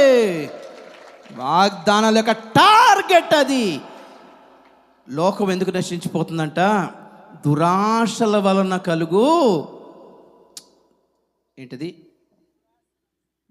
దురాశను అనుసరించుట వలన లోకమందు భ్రష్టత్వం సంభవిస్తుందంట. ఎందుకు భ్రష్టులు అయిపోతున్నారు క్రైస్తవులు? నా చూడండి ఒకసారి. ప్రభు రాకడకు ముందు, అబద్ధ క్రీస్తు రాకడకు ముందు ఉద్యమం వస్తుందని బైబిల్ చెప్పలేదు. భ్రష్టత్వం సంభవిస్తుందని బైబిల్ చెప్తుంది. ఆ భ్రష్టత్వం ఎందుకంటే లోకమందున్న దురాశల వలన భ్రష్టులు అయిపోతున్నారు. అయితే దేవుడి వాగ్దానం ఎందుకు ఇచ్చాడంటే ఈ లోకాన్ని తప్పించుకోవడానికి, ఆ భ్రష్టత్వాన్ని తప్పించుకోవడానికి, ఆ దురాశలను జయించటానికి మనకి వాగ్దానాలు ఇచ్చాడు. నంబర్ 4, దేవుని స్వభావమునందు పాలివారగునట్లు అత్యధికములు అమూల్యములైన వాగ్దానాలు మనకు అనుగ్రహించాడు. మనమేమో బంగారం దేవుడు ఇస్తానన్నాడన్న వాగ్దానం, నీకు ఇల్లు ఇస్తాడనే వాగ్దానం, నీకు ఏ కొదురాదనే వాగ్దానం. నీకు అలాగర్థమైందా వాక్యం? నీవు ధనవంతుడు వగునట్లు నా యొద్ద బంగారము కొనుక్కోమని దేవుడు చెప్పినాడు. కాబట్టి ఆ వాక్యం ఆధారం చేసుకొని బంగారం షాప్ పెట్టాడు ఒక ఆయన. నీకు అలాగర్థమైందా ఆ వాక్యం? వస్త్రములు కొనుక్కోమని ప్రభువే చెప్పాడు కాబట్టి బొటిక్ షాప్, బట్టల దుకాణం పెట్టాడు ఒక ఆయన. నీకు అలాగర్థమైందా ఆ వాక్యం? అవును, బైబిల్ చెప్తున్నాడు. ప్రభు అన్నాడు బంగారం కొనుక్కోమన్నాడు, కాటుకు కొనుక్కోమన్నాడు, బట్టలు కొనుక్కోమన్నాడు అని. కాస్మెటిక్ షాపులు, మేకప్ షాపులు, బ్యూటీ పార్లర్ తెరిచారు కొంతమంది. ప్రభు అంటాడు నేనైతే ఆ ఉద్దేశంతో అనలేదు. మరి నీకు అలాగ అర్థమైందేమో. స్తోత్రం చెప్పండి గడువు ఒకసారి. ఎవరి స్వార్థాన్ని గల వాడేసుకుంటున్నారు బైబిల్ని, వాగ్దానాలన్నింటినీ. ఎందుకు ఇచ్చాడు? దురాశను అనుసరించుట వలన లోకమందున్న భ్రష్టత్వమును మీరు తప్పించుకోవాలని, దేవుని స్వభావంలో పాలివారవ్వాలని ఈ వాగ్దానాలని, వరాలన్నీ అనుగ్రహించాడు. స్తోత్రం చెప్పండి గట్టిగా ఒకసారి. 5వది, జీవితం దేవుడు ఎందుకు ఇచ్చాడు? 2 కొరింథీ 5:15. ఇంకొకటి ఉంది, ముగించేస్తా. 2 కొరింథీ 5:15. జీవం అనే వరము చదివండి. జీవించు వారికి మీదట తమ కొరకు కాక తమ నిమిత్తము మృతి పొంది తిరిగి లేచిన వాని కొరకే జీవించుట ఆయన అందరి కొరకు మృతి పొందిననియు నిశ్చయించుకొనుచున్నాము. చాలు, స్తోత్రం చెప్పండి కూడా ఒకసారి. ఈ జీవితం కూడా ఒక వరం. 1 పేతురు 3:7 జీవమను కృపావరము అంటాడు. ఏం కృపావరం? లైఫ్ ఈజ్ అ గిఫ్ట్ అండి. నా చూడాలి ఒకసారి. మీ జీవితం మీది కాదు, దేవుడిచ్చిన వరం ఇది. ఈ వరం ఎందుకు ఇచ్చాడు? జీవించువారు ఇక మీదట తమ కొరకు కాక తమ కొరకు మరణించి తిరిగి లేచిన వాని నిమిత్తము జీవించాలనే ఆయన అంత ప్రాణం పెట్టాడు. ఒక మాటలో చెప్పాలంటే ఆయన ఎందుకు మన కోసం ప్రాణం పెట్టి మరణించాడు? మనం ఆయన కొరకు బ్రతకాలని. స్తోత్రం చెప్పండి కూడా ఒకసారి గట్టిగా హల్లెలూయా. మరి దేవుడిచ్చిన ఈ జీవితంని ఎలా మీరు యూజ్ చేసుకుంటున్నారు చూడండి. మీ స్వార్థానికి, లోకాన్ని ఎంజాయ్ చేయడానికి. ఓకే, ఫైనలీ అది ముందు చెప్పాలి కానీ లాస్ట్లో చెప్పడానికి ఇష్టం నాకు. కృప అనేది ఒక వరం. విశ్వాసము వరమే అన్నాం, కృప కూడా వరమే, రక్షణ కూడా వరమే అనుకున్నాం, పరిశుద్ధాత్మ కూడా వరమే, వాక్యం కూడా వరమే అనుకున్నాం, వాగ్దానాలు కూడా వరాలే అనుకున్నాం, అండ్ ఫైనలీ లైఫ్ కూడా వరమే అనుకున్నాం. లాస్ట్లో కృపను దేవుడు ఎందుకు అనుగ్రహించాడు? తీతు పత్రిక 2వ అధ్యాయం 11, 12, 13 వచనాలు. చివరి మాట ఇదే. తీతు పత్రిక 2వ అధ్యాయము 11, 12, 13 వచనాలు. ఏలయనగా సమస్త మనుషులకు రక్షణకరమైన దేవుని కృప ప్రత్యక్షమై, సమస్త మానవులకు రక్షణకరమైన దేవుని కృప ప్రత్యక్షమై, మనము భక్తిహీనతను ఇహలోక సంబంధమైన దురాశలను విసర్జించి శుభప్రదమైన నిరీక్షణ నిమిత్తము అనగా మహాదేవుడును మన రక్షకుడునైన యేసుక్రీస్తు మహిమ యొక్క ప్రత్యక్షత కొరకు ఎదురు చూచుచు ఈ లోకంలో స్వస్థ బుద్ధితోను నీతితోను భక్తితోను బ్రతుకుచుండవలెనని మనకు బోధించుచున్నది. ఎవరు బోధిస్తున్నారు? కృప బోధిస్తుంది. ఎందుకు ఇవ్వబడిందంట కృప? సమస్త మానవులకు రక్షణకరమైన దేవుని కృప ప్రత్యక్షమై, మైకి పట్టుకుని ఏదో బోధిస్తుందంట. ఏమని బోధిస్తుంది? క్రైస్తవులారా, దేవుని బిడ్డలారా, సేవకులారా, కృప దొరికింది కదా అని ఎక్స్ట్రాలు చేయకండి, కృప అందుబాటులో ఉంది కదా అని ఏ పాపం చేసినా పర్లేదనే సోదిలోకి వెళ్ళిపోకండి. కృప మీకు ఎందుకు అనుగ్రహించబడింది అంటే, మనము భక్తిహీనతను నంబర్ 1, నంబర్ 2 ఇహలోక సంబంధమైన దురాశలను విసర్జించి, నంబర్ 3 శుభప్రదమైన నిరీక్షణ నిమిత్తము అనగా మహాదేవుడును మన రక్షకుడైన యేసు క్రీస్తు యొక్క మహిమ యొక్క ప్రత్యక్షత కొరకు ఎదురు చూస్తూ. నంబర్ 1 ఏంటి? భక్తిహీనతను విసర్జించాలి. నంబర్ 2 లోక దురాశలను విసర్జించాలి.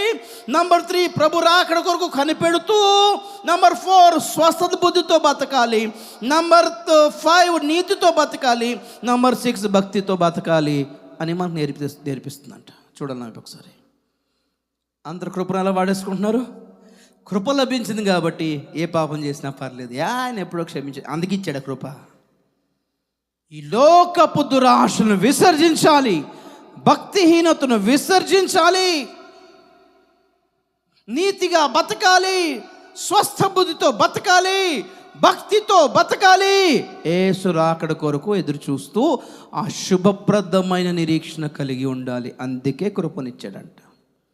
నిజంగా కృప పొందిన వాళ్ళు ఎవరు? రాకడ కొరకు ఎదురు చూస్తున్న వాళ్ళు. నిజంగా కృప పొందిన వాళ్ళెవరు? ఈ లోక దురాశల్ని విసర్జించిన వాళ్ళు. నిజంగా కృప పొందుతున్న వాళ్ళెవరు? నీతిగా బతుకుతున్న వాళ్ళు, స్వస్థ బుద్ధితో బతుకుతున్న వాళ్ళు, భక్తితో బతుకుతున్న వాళ్ళు. మొత్తం 7 వరాలు దేవుడు ఇచ్చాడు. స్తోత్రం చెప్పడం ఒకసారి. అందరు లేచి నిలబడతాం. విశ్వాస వరము రక్షణ పొందుటకి, రక్షణ వరము మన శత్రువు చేతి నుంచి విడిపించబడి నిర్భయులమై దేవుని సేవించాలని, పరిశుద్ధతో నీతితో దేవుని సన్నిధిలో గడుపుతూ బ్రతకాలని. పరిశుద్ధాత్మ అనే వరం ఎందుకు ఇచ్చాడు? పాపముని గూర్చి, నీతిని గూర్చి, తీర్పుని గూర్చి వివేచన కావాలి అని, ప్రభు రాకడలో అక్షయ శరీరం ధరించాలని మనకు అనుగ్రహించాడు. దానికోసం సిద్ధపడాలని అనుగ్రహించాడు.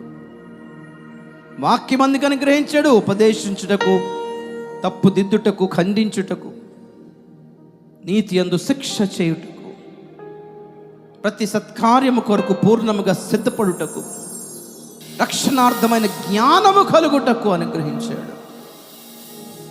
జీవితం ఎందుకు అనుగ్రహించాడు? దేవుని కొరకు బ్రతకడానికి అనుగ్రహించాడు. వాగ్దానాలు ఎందుకు అనుగ్రహించాడు?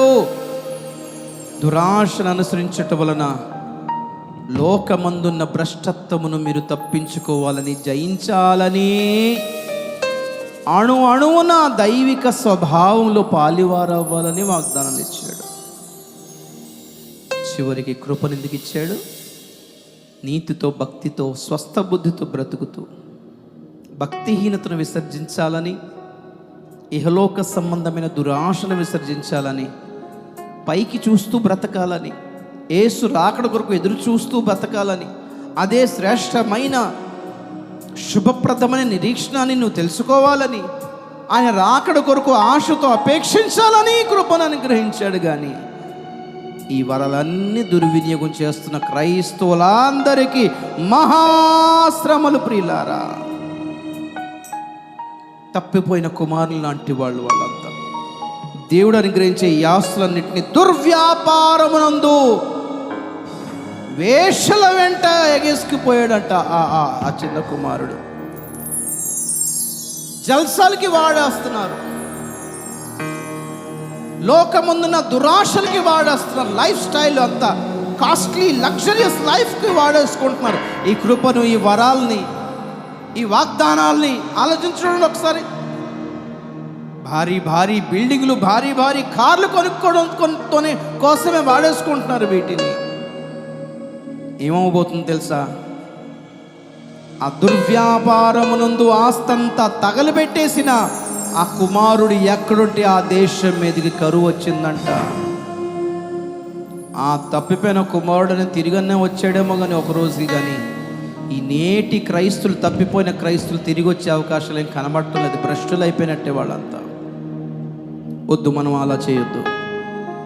దేవుని స్వభావమునందు పాలివారం అవుతాం, పరిశుద్ధంగా బ్రతుకుదాం, నీతిగా బ్రతుకుదాం, భక్తితో బ్రతుకుదాం, స్వస్థ బుద్ధితో బ్రతుకుదాం, ఇహలోక దురాశలను విసర్జించుదాం, ఈ భ్రష్టత్వాన్ని విసర్జించుదాం, ఈ భక్తిహీనతను విసర్జించుదాము ప్రియులారా. హల్లెలూయా.